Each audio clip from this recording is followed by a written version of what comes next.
Welcome to the Security Economics Podcast. This is Peter Harrell. We're talking this week about investment screening, how the U.S. reviews foreign investments for national security risks. That's the topic this week because of the news that President Trump has allowed a Japanese steel company, Nippon Steel, to close on its acquisition of storied U.S. steelmaker U.S. Steel, coming after Trump initially opposed the Japanese takeover of U.S. Steel on the campaign trail, and after former President Biden blocked the deal this past January, right before Trump's inauguration. It's a complex issue involving relations with a close U.S. ally, questions of whether foreign investment could actually lead to more steel production in the U.S., and what the risks of foreign investment actually are. You're going to hear a lot about something called the CFIUS Committee, which is a Treasury-led government body that actually reviews foreign investments here in the U.S.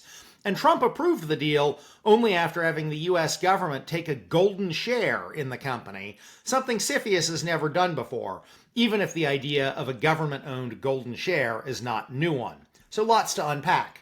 I'm thrilled to be discussing this with Jim Secreto, who has served on Capitol Hill, at the White House, at the Treasury Department, and at the Commerce Department, and who is now working advising companies in the private sector. He's a great guest, and I think you're going to like this discussion. Jim Secreto, it's great to see you looking nice and relaxed after several years in the Biden administration, and great to have you on the Security Economics Podcast. Peter, it's great to be here. You're a leading voice in a lot of these matters. I'm a religious listener of the podcast, and so it's an honor to be here today to talk about this stuff with you. I really appreciate it, particularly given your experience working on CFIUS issues and working on a whole range of national security economic issues. We're going to be talking today about investment screening and how the U.S. thinks about reviewing foreign investments for national security risks. I think it's timely to have this discussion this week because, well, so much of the news is understandably focused on the situation we're seeing playing out in the Middle East. We also have had the news that President Trump recently approved a takeover of storied U.S. steel company U.S. Steel by a Japanese firm, Nippon Steel, coming several months after President Biden had initially blocked this takeover last year. And from the public reporting, it appears that Trump authorized this deal to go forward after his administration got Nippon Steel to agree to give a golden share in U.S. Steel to the U.S. government, which will effectively give the U.S. government a veto right over large corporate decisions regarding U.S. Steel. There's a lot to unpack here, and I look forward to exploring it with you. But before we get into the specifics of this deal, of the Nippon U.S. Steel deal, I want to step back and talk about the history of how the U.S. reviews foreign investments for national security purposes. There's this thing I think many of my listeners may have vaguely heard of called the CFIUS Committee, which is largely responsible for this project. And really to kick off the discussion, Jim, wanted to ask you to give an overview of what the CFIUS Committee is and where it comes from. Yeah, happy to, Peter. And yes, I would say Nippon is a great case study for this because of how public it has been, and so much of the work on the Committee on Foreign Investment in the United States is private. Some people refer to it as a black box, but the public nature is a great opportunity to dig into this and the history, as you say. I think the arc of, and we'll call it CFIUS, Committee on Foreign Investment in the United States, but that's the acronym. It really started in the Ford administration, and that was after OPEC and some of the oil embargoes and the Middle East countries starting to become investors globally. This idea that, hey, there's a certain national security risk that comes from foreign direct investment, and what is the mechanism that the United States government might have to review that? At first, it was just a sort of monitoring committee. President Ford had created it by executive order, and over time, as different international cross-border deals came about, that's when you've seen the growth of the Committee on Foreign Investment in the United States, CFIUS, into what it is today, which I think is unrecognizable from how it started in the 1970s. We can talk about the Exxon Fluoro amendments that really formalized CFIUS from a statutory basis in the 1980s under Ronald Reagan, and then Dubai World Ports deal, which some folks will remember from the 2000s, which was... I definitely remember that. That was where I probably first heard about it in the mid-2000s, was Dubai Ports World was going to buy a bunch of U.S. ports. As I recall, you might have been on the Hill then, Senator Schumer and some others raised some objections about this. That was certainly where I first heard of this. Of course, I think for a lot of folks, it was a big deal that they remembered at the time and had to do with critical infrastructure, and that led to FINSA amendments, which really made some of these deals mandatory to be reviewed. And so I think that's the arc of the history, is sort of just the information gathering, having a better understanding, to actual congressional action, to sort of codify a statutory framework, the president's ability to actually block deals, Congress's involvement. And then we can also talk about FIRMA, which was the law that in 2016, 2017 really beefed up CFIUS even further based on the threat of more minority or non-passive but non-majority stakes from China in a lot of companies. And so expanding the jurisdiction of CFIUS to look at deals that weren't just straight out acquisitions of U.S. companies, but minority investments and what that meant. Just to illustrate what was in almost informal process,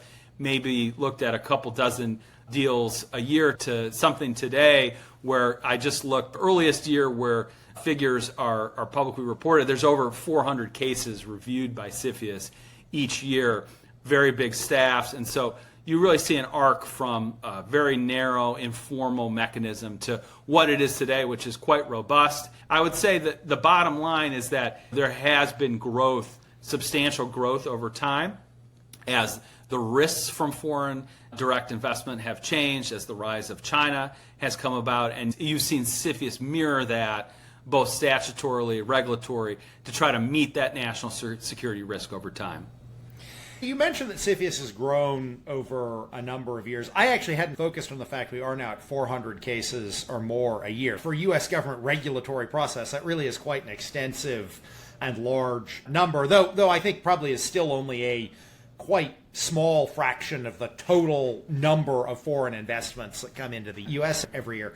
I want to ask you, what are the kinds of deals that CFIUS looks at? You brought up the Dubai Ports World case, where a Middle Eastern port management company was looking at buying critical infrastructure. So we know critical infrastructure deals, one kind of thing that CFIUS would look at. We know from the news today, steel, we'll come back to it. I think another case that some of the listeners may remember, during Trump's first term, he actually forced a Chinese company to divest the dating app Grindr because they're worried about data security kinds of issues. Data-rich companies seems to be another area looks at. But maybe you could just walk through a little bit. What are the kinds of companies that you think CFIUS has historically looked at? It clearly isn't everything, because even with 400 cases a year, most foreign investment is going through without being reviewed, but you do have this growth. What are the kinds of deals that CFIUS has traditionally been looking at over the last 10 years or so? Yeah, absolutely. And I think you bring up a good point before digging into that, which is there's only a very small number of transactions that have a mandatory requirement to file with CFIUS, whether there's a sovereign that's investing, whether an export control license might be needed in certain circumstances. Only a very small number of transactions have a duty to mandatorily file.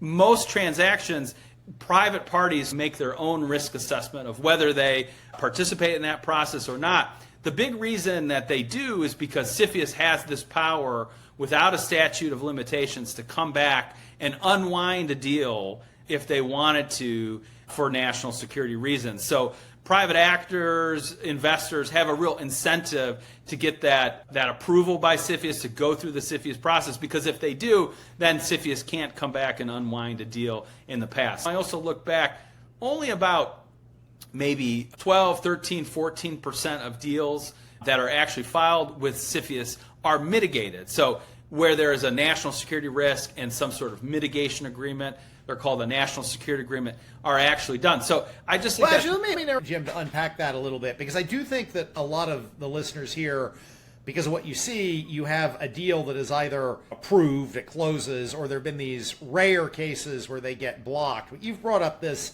concept of mitigation, which I think is a really important concept. There is this concept that you might have a risk, but as part of the committee, it can mitigate this risk. Maybe you could just unpack that for a moment of what mitigation means and what are some examples of how the committee might mitigate a risk.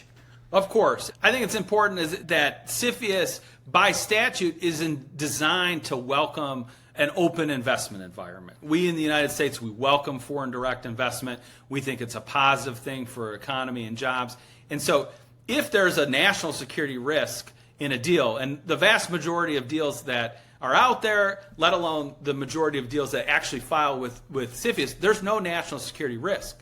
But when there is a risk, and the committee does find a risk, it doesn't mean that the president, his only option is to simply block a deal. Like you said, those are the ones that are in the public collective because that's the ones we hear about. Usually this is confidential. You don't hear about the stuff that is under the radar in the black box. We hear about the big blocks. But for the vast majority of times of when there is a risk, it can be mitigated. And the deal can go forward. And the philosophy behind that, but embedded in the statute, is that we welcome foreign direct investment, we want an open investment environment, and we want to calibrate what we do only to address the national security risks. So if in what CFIUS calls a national security agreement, sometimes colloquially referred to as a mitigation agreement, you can actually require certain steps that the transaction parties need to take to eliminate that risk, and the deal can go forward. So I think there's this concept that we want deals to happen. We want foreign direct investment to happen. We don't want CFIUS to be a sledgehammer.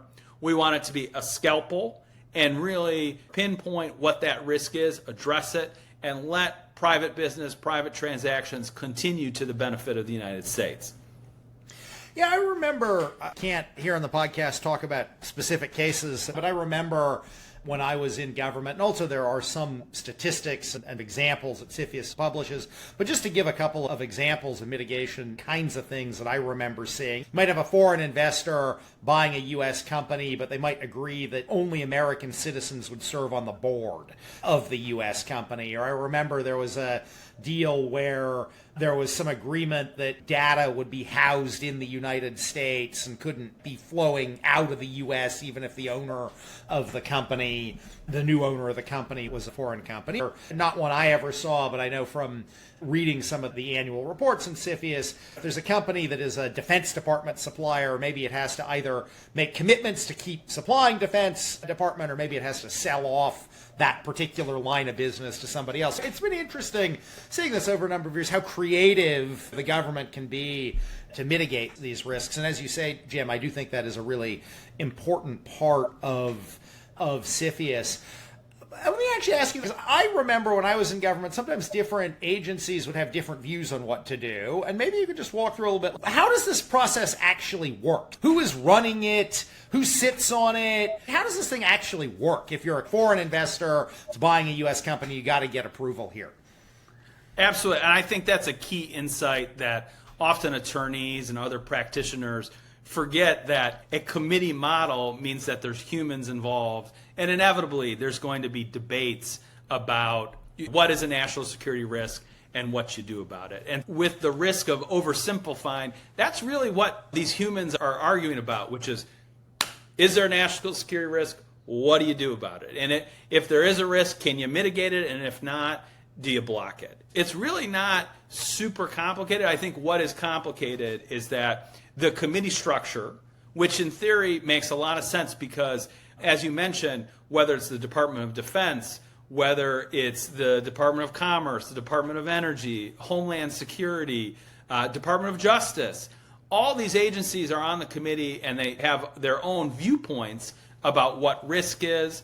And I think it's important, many people might not know, the Treasury is the chair of the committee, but in every case, there's at least one co-lead agency. So it's always Treasury and another agency that maybe has a subject matter expertise in that issue, and then together they work the case. CFIUS works on a consensus basis, at least that's the norm. It's not required, but this idea that they're going to hash it out behind closed doors to get a consensus, it's not sort of a vote, and that can be really hard. And I think you might see different agencies have different risk preferences, different views of things, different views of technology. And often when the private sector complains about CFIUS, when they complain about things taking so long, it's the humans involved that are having these debates. It's a difficult thing to scale. Humans have disagreements. This is not always math. It's not always a sort of quantitative approach. I think what can be very frustrating for a lot of people is, again, by its structure as statute, it is a case-by-case analysis. Again, on this idea that we want to welcome foreign investment, every case is different, a one-size-fits-all approach isn't the best. And so, again, if we can just, with a scalpel, take out that risk and have the deal go through, that can be a very positive thing. What that means, for every case, when they want to identify a national security risk, a risk-based assessment. And that looks at three things, which is the threat, the vulnerability, and the consequences to U.S. national security. So that's the kind of formula that you might think about in each case. And so the threat from the foreign acquirer, well, that depends on the foreign acquirer. And whether that's a particular country, a particular investor, what is the threat that may come from that? The vulnerability is, what is the U.S. company that's being acquired? And you can imagine a semiconductor fab being purchased by a foreign entity that's going to have a bigger vulnerability than maybe a more benign commercial activity that might be happening. And then the consequence is what happens when you put that threat and vulnerability together? What's going to really manifest if this transaction happens? I think what's most frustrating to a lot of people on the outside is they don't get to read this risk-based analysis. Much of it can be based on classified information, which obviously can't be shared publicly. I do have to bring up one thing, which is in the Biden administration, when you were there, when I was there, President Biden did issue the first executive order about the types of threats that they wanted CFIUS to look at. And I remember at the time there was some grumbling, particularly on the career level. Why would we need to do this? We know we already do this. I think that was a great document for the public to just understand a little bit more about what the types of risks are, how they can evolve, so that they can plan themselves and do their own due diligence, whether that was U.S. companies, whether that was foreign acquirers, or our allies, partners around the world. I thought that they thought it was beneficial to just have an open conversation about the types of threats, national security threats, that are interesting. Text transfer, sensitive personal data, critical infrastructure. And I think what we'll get into, particularly with Nippon Steel, this idea of supply assurance, that the U.S. needs a certain supply. DoD might buy a widget, and they need to make sure that widget is available to them because there's not other people who can buy it. There's a type of supply assurance risk that could be mitigated through an agreement that says, hey, you'll sell to me for a particular period of time. So maybe that gives you a little flavor of the types of risks and the types of cases. Obviously, the rise of China was very big. But I do have to say, looking at the annual reports, which I did in preparation for this podcast, 10 years ago, Chinese investment, maybe 30% of the cases. Today, we're down to less than 5%. So it goes over time which countries have the most FDI going into the United States and where a national security threat may manifest itself. I think that's a really interesting point you bring up, and I've also seen the statistics that actually the number of cases that directly involve Chinese entities actually come way down. I chalk that up to the fact that Chinese companies probably increasingly get the message that there are going to be a tough CFIUS process here. Some deals may not be approved. If they are approved, there's going to be a lot of mitigation. And so if you're a Chinese company, my kind of take on the data is that Chinese companies probably aren't looking in the U.S. as much as they have. Meanwhile, we've seen a ton of money coming in, whether it's from countries, whether it's from the Middle East, where, as you say, we want to get that money, we want that investment here in the U.S., but there might be some risks associated with some of those investments. And so you have this very active CFIUS caseload, even though the number of Chinese cases have come down. And I appreciate you bringing up the executive order. Only a little bit appreciate that because I worked on the executive order, more because I do think it's an important document that President Trump has continued. His administration, obviously they're putting their own mark on CFIUS, but they've carried forward that executive order. And I do think it, as you say, brings home many of the kinds of issues CFIUS looks at. Is there a supply chain vulnerability from the foreign acquisition? Is there sensitive data? Is this some U.S. company that has technology that we need to worry about if the new parent said, let's move that technology overseas? These are the kinds of things that CFIUS has long dealt with. But it does actually is a nice segue to bring us to talking about the deal of the moment, Nippon Steel's nearly $15 billion acquisition of U.S. Steel, obviously a industry about which many Americans have strong feelings. It's been very important for defense. It's very important for industry. It's also one that, frankly, there's a lot of steel around the world. So I've also heard arguments over the last couple of months as this was going through the process from friends who are like, why does anyone care about this? There's plenty of steel in the world. It's not a Chinese company. It's a Japanese company. And so I want to unpack this deal in some detail. But let me first question for you, why was CFIUS, going back to the Biden administration, looking at this, and what are the potential national security interests that come from this particular deal? I would say that this deal is what the CFIUS review of this deal has been controversial, both because of what President Biden did and what President Trump did. I have to say that I didn't work on this personally, so a lot of this is going to be my views as someone who's departed and seen it from that perspective. If you had worked on it personally, Jim, I probably couldn't ask you about it. So I know. I'm kind of glad that you have that distance there.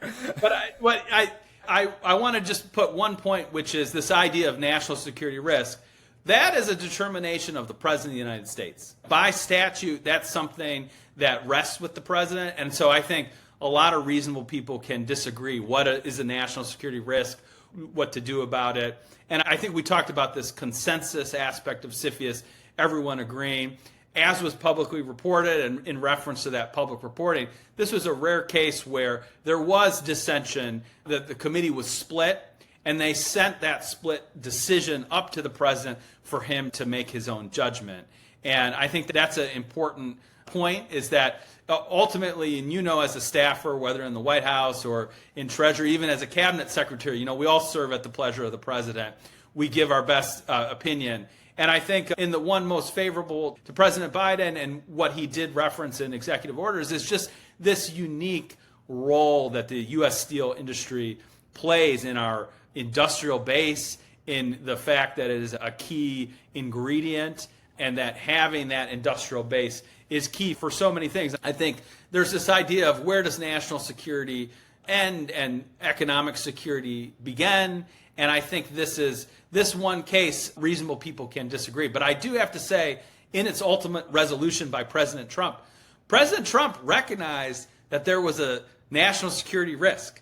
He did not walk away from the idea that this deal presented a national security risk. He decided to resolve it in a novel way, but through mitigation and through a national security agreement, like we talked about, plus a golden share, which we can get into the pros and cons of that. But I think when we boil it down, is there a risk? What do you do about it? Reasonable people can disagree about the risk and then the what you do about it part. And I think in the deliberative process on the committee, a lot of that is, hey, can we mitigate it? Is this mitigation too onerous? Could we do less mitigation? Or are we unable to mitigate it, and then the president actually needs to block the deal? At the end of the day, those are all policy choices that folks have to make. And I think one key insight that I have regarding President Trump is that he didn't walk away from the national security risk. What he did is he chose a novel way to address it in a way that the deal could continue to go forward. And ultimately, again, with this embedded in the statute and history of CFIUS, if a deal can be mitigated, that's what we want. We want it to move forward. That's such a really interesting point, Jim. Although this has been something that's been in the news, it's been very controversial. There's a way of looking at the outcome we have today it's actually kind of the way CFIUS committee has historically worked. There is something that presents some risks. There is a mitigation agreement. This has been somewhat more public than many CFIUS cases. There's a novel element to that mitigation that we can talk about in some detail. But actually, this is how CFIUS cases tend to land. It's interesting. I want to ask you just a moment about how you see the potential risks and vulnerabilities. We obviously have an ally investing here and all that, but I think intuitively, at least from where I sit, as somebody who thinks a lot about national security issues, steel is a hugely important industry for the United States from a national security perspective. It goes into all the ships we need to build, goes into all of our factories. Clearly, we need ample, adequate steel supply here in the United States. So intuitively, you have a foreign company buying a big U.S. steel company, literally U.S. steel. I think intuitively it makes sense there might be some national security risks. And then the question really does become, okay, what are they in detail and how do you address any national security risks that there might actually be? Had you been on the committee looking at this, what would you have seen as the risks that the government should be thinking through that might potentially need to be mitigated? One of the things we talked about was this idea of supply assurance, this idea that you need a certain thing for national security purposes and that you want to make sure you have access to that thing. I would say the micro case is X company that's being bought by Y foreign acquirer, makes this widget for DoD and nobody else makes that widget. We need to make sure that for 10 years this foreign company will not stop production, would be able to continue to supply the U.S. government. Again, not being involved in the deliberations on this particular deal, I think you could anticipate certain agencies making that type of argument around steel and the role of steel. Maybe one criticism is, well, it's a commodity, you could buy it from other places. That's more of a grandiose or too broad of an argument. I would say the flip side is really thinking about, when we think about national security versus economic security, getting into this idea of the U.S. industrial base. What does that mean? What does it mean to make sure that you have manufacturing capabilities, the ability to build tanks, planes in the United States? I think thinking is evolving on that front, and that's a really more salient as we talk about reshoring and manufacturing in the United States. That ends up becoming a big part of the conversation. But it was controversial. There were lots of strong views on that side, and President Biden, being very sympathetic to labor and the U.S. steel workers, I think was open to some of the national security type arguments that they made. But again, reasonable people can disagree, and I'm sure there was robust debate, to say the least, when it came to this case.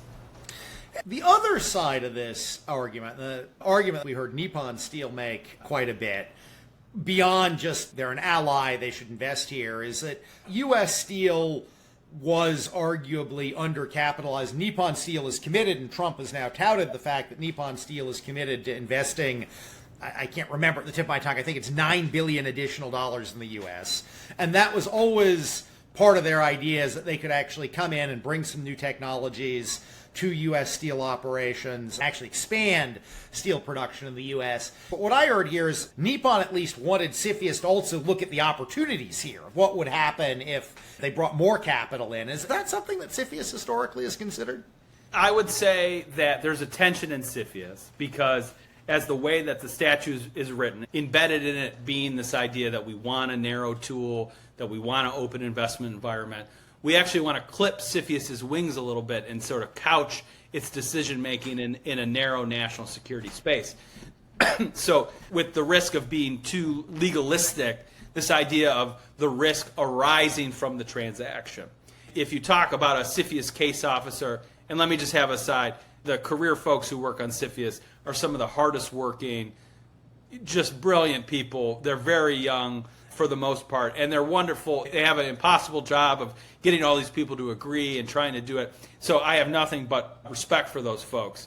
400 cases a year, they are clearly working long hours. Amazing people, nobody's ever happy. But I bring that up because the higher up you go in the chain, whether it's to the assistant secretary, the deputy secretary, the cabinet secretary, they're not always as precise in how their fidelity to this section of Section 7021.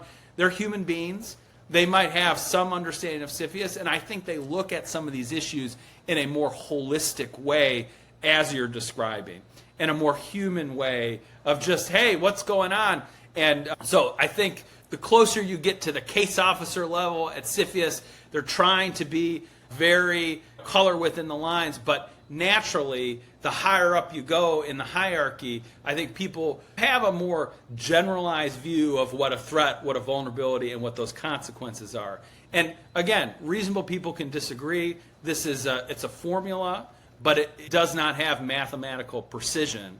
And so I think, again, whether it's the appointees who serve on the committee versus the career staff, everyone brings their perspective to these issues. And I think that, again, you do have a broader analysis the higher up the chain that you go. Yeah, I want to ask you about what you make of the particular mitigation measures that we've seen publicly. And we should be clear that although there has been quite a bit of coverage, and Nippon, U.S. Steel, and the Trump administration have all put out some commentary about the parameters of the deal, at least to the best of my knowledge, they haven't actually published the National Security Agreement. We don't know all the details. I do want in a moment to ask you about this particular deal, but I also want to offer a comment. This has been a controversial issue. I have a view that there are clearly risks around foreign investment in the U.S. steel industry. I always thought that it would be valuable to figure out a way to get to yes for this deal, where we have a Japanese investment, close allied investment coming into the United States and putting capital into it. Very much respected. President Biden was the president. It's his prerogative to make these decisions. I am glad that we have now gotten to yes, even if it's been a bit of a colorful way of getting there. But let me ask you, based on the press as you've understood it, Ask me the question again, we can keep rolling with it. Yeah, so based on what you have read about this deal and recognizing that the actual parameters, the actual national security agreement have not been publicly released, totally consistent with CFIUS, but there has been a lot of coverage of it. What is your understanding of the agreement that got the Trump administration, Nippon U.S. Steel, to yes?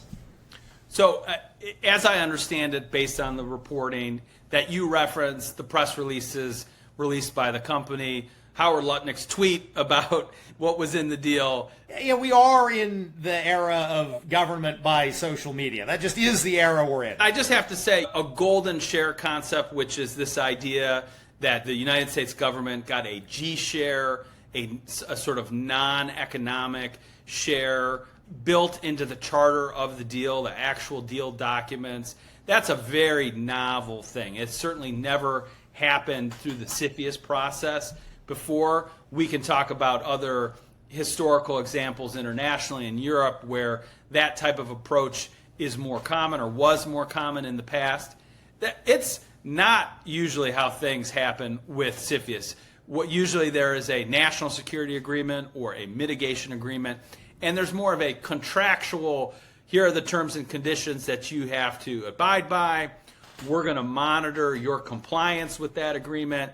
And I should say CFIUS has, by statute and regulation, huge penalty authority, civil penalty authority, where they can assess penalties up to the size of the transaction. So hugely powerful stick that motivates compliance with these type of contractual mitigation agreements that are part of the deal. What was unique in this situation, which you mentioned, is this idea of a sort of quasi-government ownership. It looks like it's actually not economic ownership. The share is called non-economic, but those rights are embedded in the structure of this new entity as opposed to a sort of contractual right that the government goes through. I think that it is emblematic of the Trump-Lutnick approach to deal making, highly individualized, personalized, throw out the old playbook, not to be constrained by the status quo or what was done in the past, and this idea that we got to get a better deal than the other guys. And I think if not just in this context, but a lot of other contexts, you hear the president, you hear Secretary Lutnick talking about the benefit of the bargain, or we can get a better deal, drawing on their private sector experience, their deal-making persona, their interests. For this deal to get done, we have to recognize that in a more politicized environment where people were talking about this case publicly, not only did President Biden publicly express his concerns about this case, candidate Kamala Harris did, and then candidate President Trump did. And I have to say, I remember the first letter in Congress written about this deal the day after announced was from Senator J.D. Vance. And so lots of interest and lots of attention on this. President Trump was quite clear that he opposed this deal. And so to be able to make that flip and now support it, he had to get a quote-unquote better deal to be able to explain why he wasn't going to block this like he said he would and do something different. And so if you look at what the companies put out, they substantially increased the amount of investment that they planned. They agreed to very aggressive requirements about moving the company, jobs, production. I don't think that anything that they agreed to would be just crazy for a mitigation agreement. I think you could say it was very aggressive compared to maybe a more standard mitigation agreement, but it's the type of thing that could have been done through a mitigation agreement. Instead, we got this G-share, golden share approach. I think to the fairness of President Trump, he would argue that it's more secure. He doesn't have to rely on CFIUS's penalty authority. He eked out a better bargain. And I think politically that helps him explain why he's taking a different position now than maybe he did on the campaign trail. But I think the type of things that were disclosed are consistent of what you would think about if they were thinking of a national security risk, this idea of supply assurance.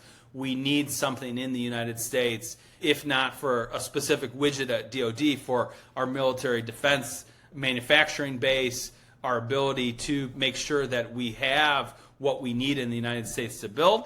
These are very consistent with keeping that in the United States and making sure that this domestic supply of steel will remain available. So I think not outside the realm of crazy about a national security agreement. I think, again, that this concept of a G-share was what was unprecedented, maybe even a little risky, but certainly novel. And I think President Trump would argue beneficial from what was proposed almost 2 years ago to what the deal ended up. There was a lot of more investment. There were additional guarantees that were made. And we will see in the future how this pans out. Jim, that's such an interesting point because you're basically saying that you can differentiate between the kind of substantive commitments that have been made here. So there's a substantive commitment for an investment in the U.S. There's a substantive commitment, judging from the press, to not shut down certain kinds of production and certain plants here in the U.S. There's obviously sort of a substantive commitment to having American management here in the U.S. There are all these substantive commitments, and I think we probably should give the Trump administration some credit. By all accounts, they extracted some additional dollars on those investment commitments and those kind of things. So there's some substantive commitments here.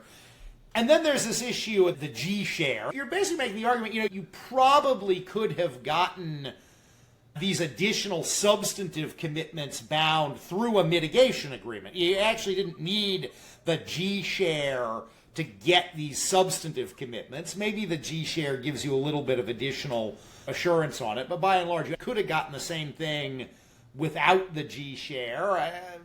The G-share looks politically different. It may or may not have some additional substantive guarantees beyond mitigation. I've always seen mitigation as actually being quite tough. Maybe this gives you something additional. It certainly looks politically different. I'm interested in, now that we have this G-share concept in addition to or as part of mitigation, what do you think the message here is for other foreign investors looking at the United States? That's a great question, Peter, because I think that the sort of uncertainty, the novelty of the approach is likely to create a risk premium of how how this type of approach may apply in the future. And so, again, to the benefit, we can say President Trump, he got a good deal. And again, I think a lot of these debates were around, will this remain a U.S. company? We still don't know quite the breakdown in equity. It does look like Nippon will have a majority, but this idea of a G-share allows President Trump to argue politically, well, there's some American continuing, that sort of ownership, U.S. ownership, solves a political problem for him. But you bring up this great point. Nowhere in the Defense Production Act, which is the underlying statute that authorizes the committee, does it say anything about a golden share. In the regulations, nowhere does it say anything about a sort of even non-economic stake in a particular company. So this is a never been done before approach, probably deeply informed by Secretary-elect President Trump's time in the private sector, other contexts. But if you're a foreign investor, that sort of uncertainty of, am I going to have to offer a G share for my deal? I think there's real risk for global investors to think, well, I don't know, are we going to have to engage in an ad hoc bargaining with President Trump where we have to give some sort of G share? That seems like a bridge too far. Why don't I just go invest in Europe? Or why don't I go invest in Asia? And it potentially decreases the attractiveness of the United States as a destination for foreign direct investment. And getting back to that more classic free trade, open investment environment, this would have never happened 20, 30 years ago. It's such an interesting point, Jim. I remember last year when this was being looked at by the Biden administration, and earlier this year, I got questions from foreign companies who would say, hey, what do you think this tough CFIUS posture towards Nippon U.S. Steel means? And I actually tended to downplay the implications. I'd say, look, there is a national security risk here. There's also a political reality. I think regardless of how this particular deal comes out, the U.S. is going to be very welcoming of foreign investment. I don't overread on this deal and what it might mean for other kinds of investments. I do wonder now that we have this precedent, not just of a CFIUS review, but of a G share. I can see the appeal for government officials looking at this, and I do wonder if this is now something that foreign investors are going to have to be thinking about, or maybe going to have to price in. Certainly if we start seeing a couple of these, I think it's something that foreign investors are going to have to think about. Let me ask you a related question. I think one reason this deal was so controversial for so long is the investment was being made by a company based in a very close ally, Japan. I think that had this been a Chinese company buying U.S. Steel, we all would have been like, of course we're not going to let a Chinese company buy U.S. Steel.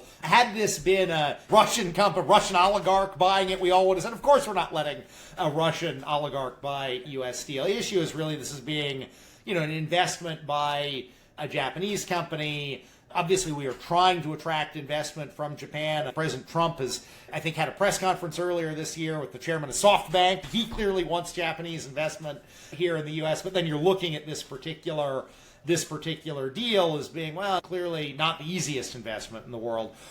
What do you think the messaging here is to allied investors about how welcoming the U.S. is? I mean, we did get to yes. That's a good thing. On the other hand, it was quite complicated getting to yes.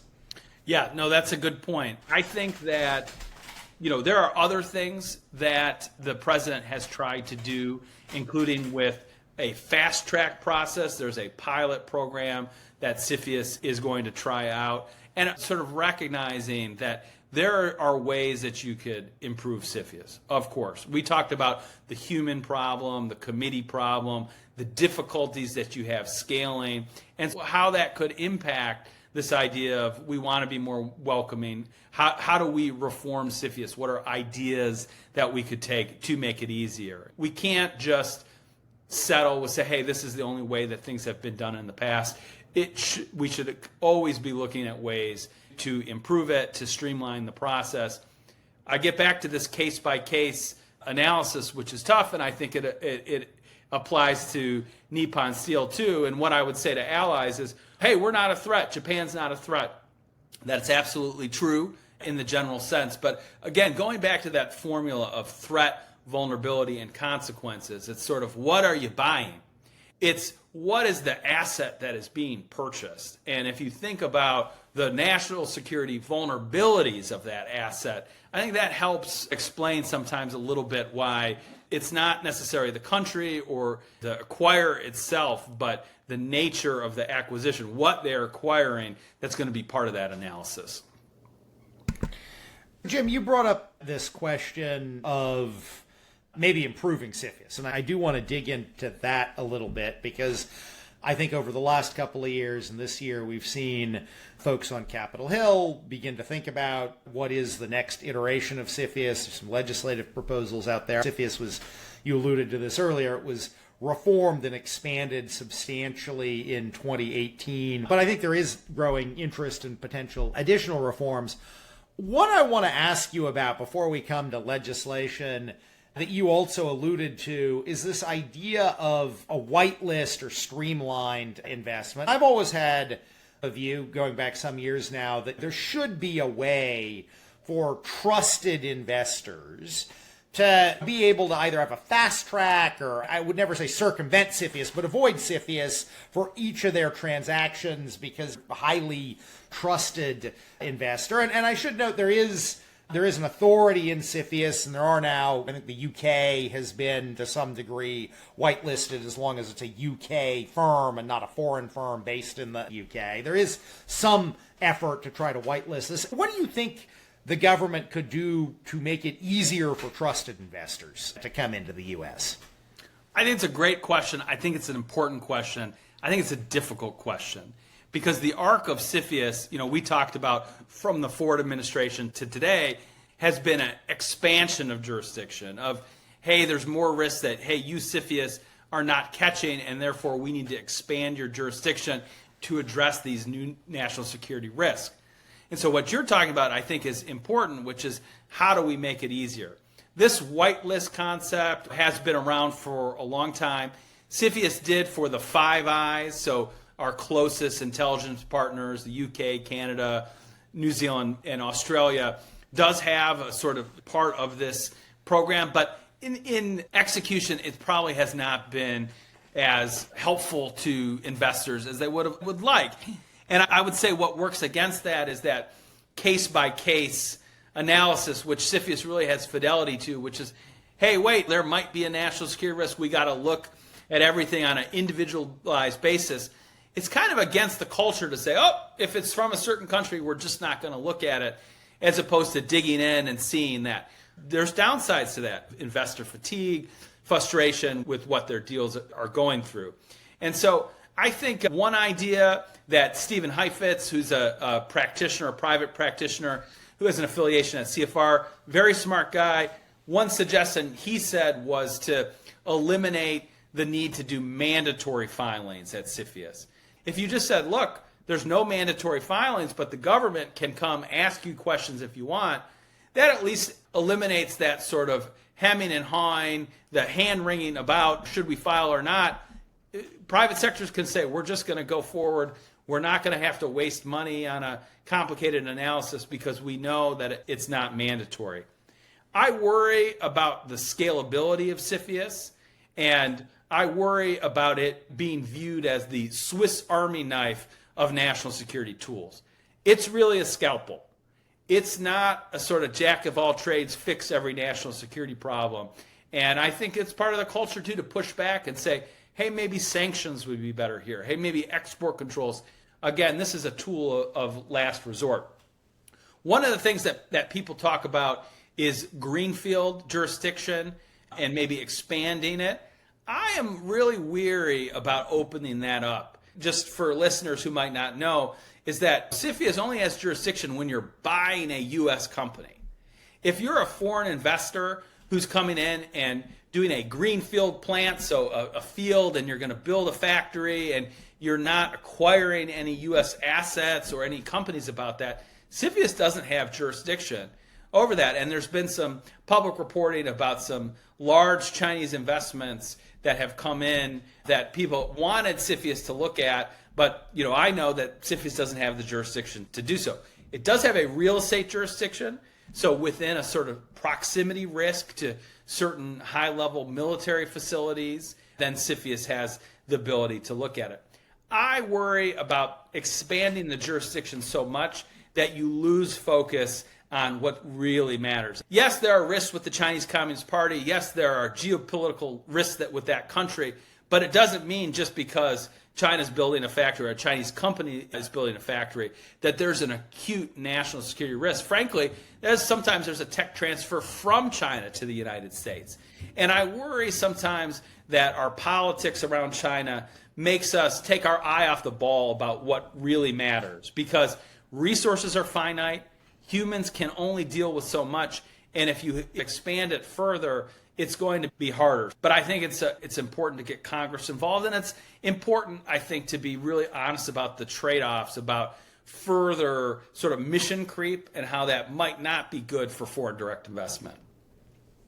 I think that's a really important point, and I think you bringing up in particular the greenfield issue is an important point, because it would be very hard to see how CFIUS, which as you note is live people reviewing cases on a case-by-case basis, could actually just on a bandwidth basis alone review every time a foreign company wants to build something new here in the U.S. I've also always had a little view, if we as a country want to take a position that we don't want lots of Chinese investment here, we just sort of per se don't want it, that's a debate we can have. If that's where we land, I actually think some other authority that would just say per se certain kinds of Chinese investment aren't welcome here, that would be something we could do without having telling CFIUS you have to review another 1,000 transactions a year on a case-by-case basis. I think that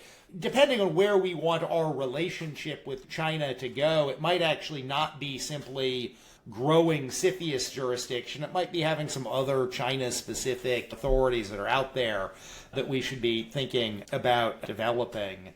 I know we're coming to the end of our time. And Jim, it's been great to talk with you. Really appreciate your insights. Are there any final thoughts you'd like to leave the listeners with on this topic? I think that Nippon Steel was very unique. I think it's going to be a little while before we see something like this again. And you worked in government. I worked in government for 15 years.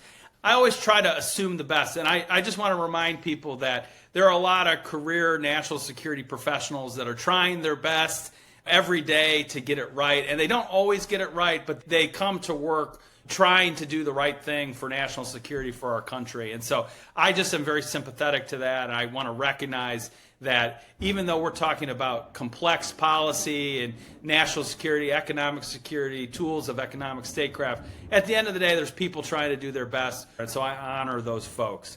I would say, let me just reemphasize, there's always ways to improve. So I want to say that Donald Trump did think of creative solutions in Nippon Steel. He did get that more investment, more jobs, and so hats off to him there. I just think that we got to be cautious. There is risk moving forward. I think not just with CFIUS or the Committee on Foreign Investment in the United States, but all our regulatory tools. The more ad hoc that we get, the more U.S. economic exceptionalism, fidelity to the rule of law. What makes us unique is our predictability, our investability. That's a really rare and important thing. Maybe we should be a little cautious. I think it's important to make sure that we're trying to be smart, and particularly when it comes to what are the unintended consequences of our policy choices. And when you're working in government, you were there. Sometimes you're just trying to get to the next day, the next meeting, in fact, and it can be overwhelming. But I always think it's important to say, okay, what's going to happen? We've solved our problem for today. We want to make sure that we're not setting ourselves up for something that is negative 5 years from now, 10 years from now, 2 years from now. And so when it comes to Nippon Steel, when it comes to CFIUS, novel approaches can be helpful, but we just need to make sure that what makes the United States unique, special, is this: we are the most attractive destination for foreign direct investment. And that's an important part of our national security, our economic security, what makes us so special. And so I think it's important that we preserve that. Always ways to improve, but that's something that's unique, that's something that makes us special, and it's to our detriment if we sort of extinguish that or let that go. Well, Jim, I think that is a great place to leave this. I really want to thank you for your time this afternoon and for your insights, and look forward to continuing the discussion. Thank you, Peter. It's an honor to be on Security Economics. You do great works, and so I'm really eager to keep listening. And that's a wrap. Thanks for listening to Security Economics, and I look forward to another episode soon.